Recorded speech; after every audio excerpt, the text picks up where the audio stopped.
আসসালামু আলাইকুম, সবাই কেমন আছেন? তো স্যার সকাল সকাল উঠছি, ঘুম থেকে উঠেই চলে যাচ্ছি মুরগি বাচ্চা নিতে। তো চলেন কোথায় থেকে নিই আর কী করি দেখাই।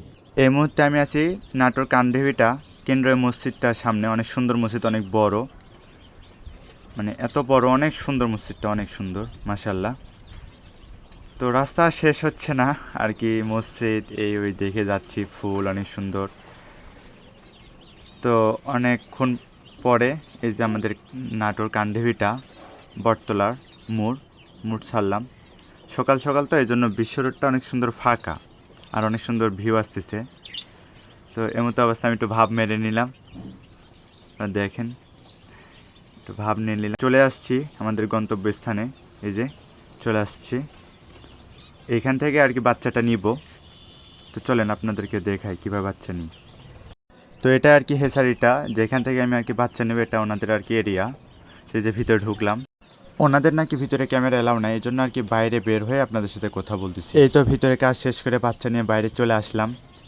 এখন একটা রিক্সাতে উঠবো, উঠে বাসার দিকে রওনা দেব। তো চলেন বাসায় যাও। অবশেষে বাচ্চা নিয়ে সব কিছু ওকে করে আমরা বাসার দিকে রওনা দিয়েছি। তো বাচ্চা আলহামদুলিল্লাহ মাশাআল্লাহ অনেক অনেক অনেক সুন্দর হয়েছে।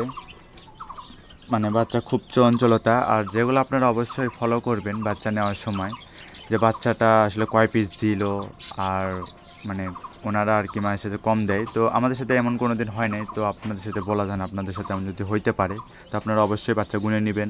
বাচ্চা খোরা আছে কি না, ক্যাট আছে কি না, ছোটো বাচ্চা থাকে, আবার অনেক সময় ছোটো বাচ্চা ঢুকায় দেয়, তো এগুলো আর কি ফলো করে নেবেন। অনেক বক বক করতে করতে আর কি ট্যাবেটে চলে আসলাম।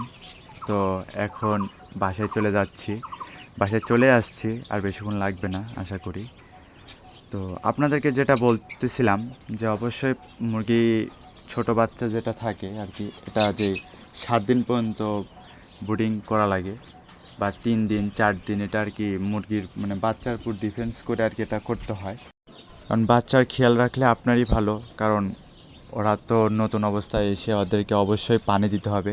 লেবু আর লেবু এক আর মানে অল্প একটু লেবু আর আর মানে সামান্য পরিমাণ চিনি দিয়ে ওদেরকে পানি দিতে হবে, যেন ওরা পানিটা খেতে পারে। আর ওদেরকে অবশ্যই মানে তাড়ায় তাড়ায় বা ধরে ধরে পানিটা খাওয়াতে হবে, কারণ অনেক সময় চাপে লেগে ওরা পানিটা খাইতে পারে না বা ওরা বুঝে না আর কি। তো অবশেষে বাসায় চলে আসছে, আলহামদুলিল্লাহ আলহামদুলিল্লাহ অনেক ভালো লাগতেছে। এই সময়টা আসলে বলার মতন না, অনেকক্ষণ পরে বা আর কি দীর্ঘ একটা যে সময় ধরে বাচ্চা নিয়ে আর কি ভিডিওটা করলাম। আপনারা অবশ্যই বলবেন যে কেমন হয়েছে। আল্লাহ হাফেজ।